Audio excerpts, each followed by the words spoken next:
नमस्ते मित्रों।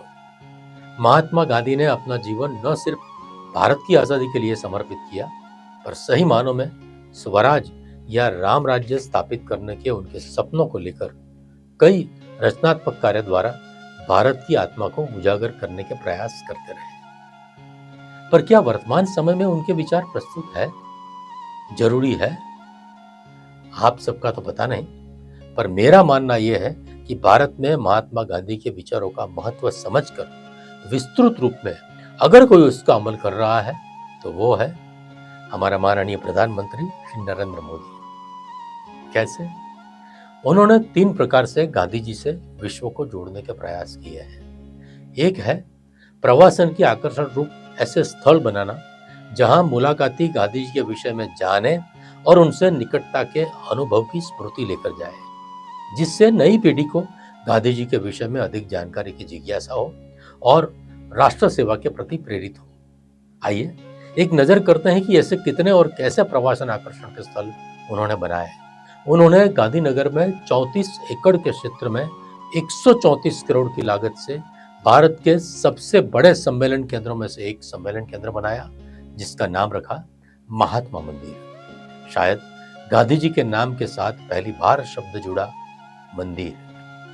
यहाँ गांधी जी के जीवन और दर्शन से प्रेरित 3 मंजिले की हाईटेक प्रदर्शनी, पुस्तकालय और अनुसंधान केंद्र का एक नमक के टीले जैसी गुंबद संरचना से निर्माण किया गया, जिसका नाम दिया दांडी कुटीर।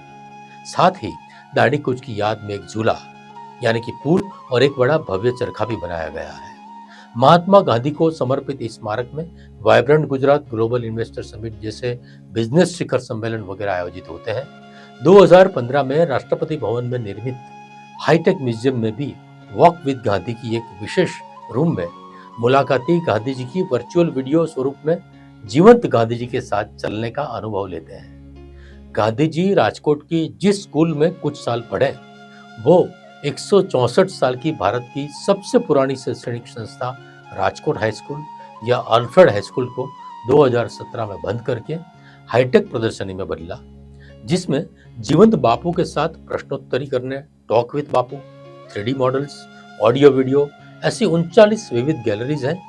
दांडी यात्रा के दौरान मार्ग में गांधी जी 21 स्थलों पर रुके थे। इस मार्ग और ये 21 स्थलों की ऐतिहासिक स्मृति का अनुभव वर्तमान में करवाने के हेतु से साबरमती आश्रम से दांडी तक के दांडी पथ का निर्माण किया गया है। पटना में एक 7 मंजिले का गांधी टावर हाईटेक संग्रहालय निर्माणाधीन है। हाल ही में दांडी मार्च की 94वीं वर्षगांठ पर मोदी जी ने अहमदाबाद में साबरमती आश्रम पुनर्विकास परियोजना का शिलान्यास किया। साबरमती आश्रम पुनर्विकास परियोजना 1200 करोड़ रुपये के परिव्यय की पहल है। नरेंद्र मोदी जी ने दूसरा ये किया कि गांधी विचार से प्रेरित ऐसे कार्यक्रम शुरू किए जिसमें लोगों को यह एहसास हो कि ये कार्यक्रम समाज की उन्नति के लिए है और लोग, समाज, तंत्र और संस्थाएं भी उसमें जुड़े। उनके मुख्यमंत्री रहते हुए उन्होंने खादी के रुमाल गिफ्ट करना, हर एक के पास एक जोड़ खादी के कपड़े जैसे प्रोत्साहन द्वारा खादी की बिक्री बढ़ाने का प्रयास किया। 2 अक्टूबर 2014 को ही 2019 में आने वाली महात्मा गांधी जी की 150वीं जन्म जयंती के उपलक्ष्य में उन्होंने समग्र देश में एक राष्ट्रीय अभियान की तरह स्वच्छ भारत मिशन प्रारंभ किया, जिसका लोगो ही गांधी जी के गोल चश्मे का रखा, क्योंकि गांधी जी सेवा और श्रमदान में मानते थे। उन्होंने खुद सफाई करके स्वच्छता ही सेवा का अभियान चलाकर सबको उसमें जोड़ा। गांव के छोटे से छोटे गरीब का उद्धार करने के गांधी जी के अंत्योदय के विचार से प्रेरित प्रधानमंत्री जन धन योजना का प्रारंभ अगस्त 2014 में किया गया, जो कि विश्व की सबसे बड़ी आर्थिक पहल है।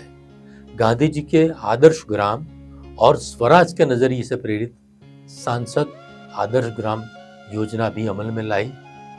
2 अक्टूबर 2014 को घोषित ये योजना के अनुसार हर संसद सभ्य को अपने चुनाव क्षेत्र में एक गांव दत्तक लेकर उसे 2019 तक योजना की मार्गदर्शिका के अनुसार सर्वांगी विकास करने की जिम्मेदारी दी गई। ऐसी योजनाओं के उपरांत तीसरा मार्ग उन्होंने अपने विविध क्षेत्र के लोगों को प्रेरित करके महात्मा गांधी की 150वीं जन्म जयंती मनाने के उत्सव में शामिल किया। जैसे भारतीय जनता पार्टी के सभी सांसदों को अपने अपने चुनाव क्षेत्र में गांधी पदयात्रा करने को कहा। फिल्म इंडस्ट्री के अग्रिम दिग्दर्शक, अभिनेता और अभिनेत्रियों को दिल्ली अपने निवास स्थान पर बुलाकर 150वीं जन्म जयंती के अवसर पर कुछ प्रदान करने को प्रेरित किया और सब फिल्म स्टार से मिलकर गांधी विचार पर एक सुंदर वीडियो बनाया।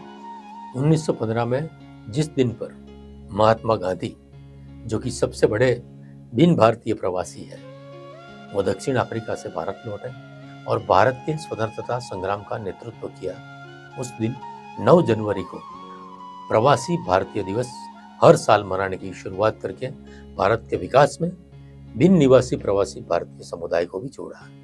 गांधी जी ही एक ऐसे व्यक्ति है जिनकी मृत्यु पर यूएन का ध्वज आधी डंडी पर उतारा गया था। गांधी जी की 150वीं जन्म जयंती को वैश्विक स्तर पर मनाने भारत के प्रधानमंत्री श्री नरेंद्र मोदी जी यूनाइटेड नेशंस में एक उच्च स्तर के आयोजन के यजमान बने और भाग लेने वाले विश्व के सभी अतिथियों ने भारत सरकार द्वारा प्रायोजित गांधी विचार सोलर पार्क और गांधी गार्डन को न्यूयॉर्क में खुला रखा और गांधी 150 की स्मारक टपाल टिकट पोस्टल स्टैंप का भी अनावरण किया गया।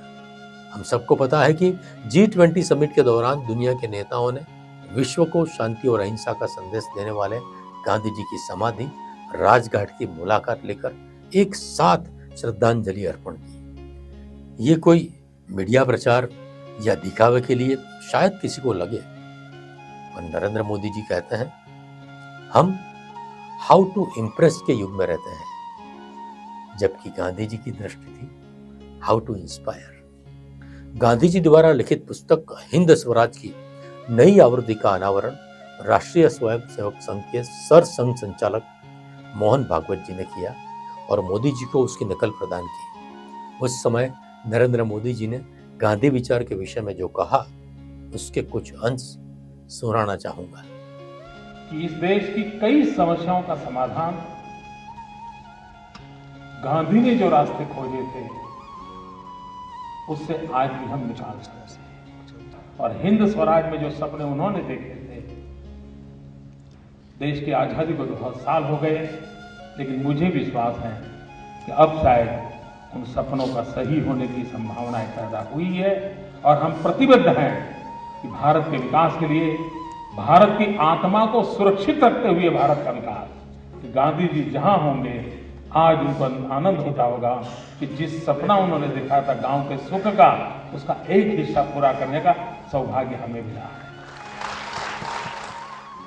गांधी जी के सपनों का स्वराज या राम राज्य शायद ऐसे ही गांधी जी से प्रेरित नेतृत्व से आएगा। इस आशा के साथ माननीय नरेंद्र मोदी जी का इस दिशा में प्रयास के कारण उनका धन्यवाद करते हुए भारत माता की जय। जय हिंद, जय जगत।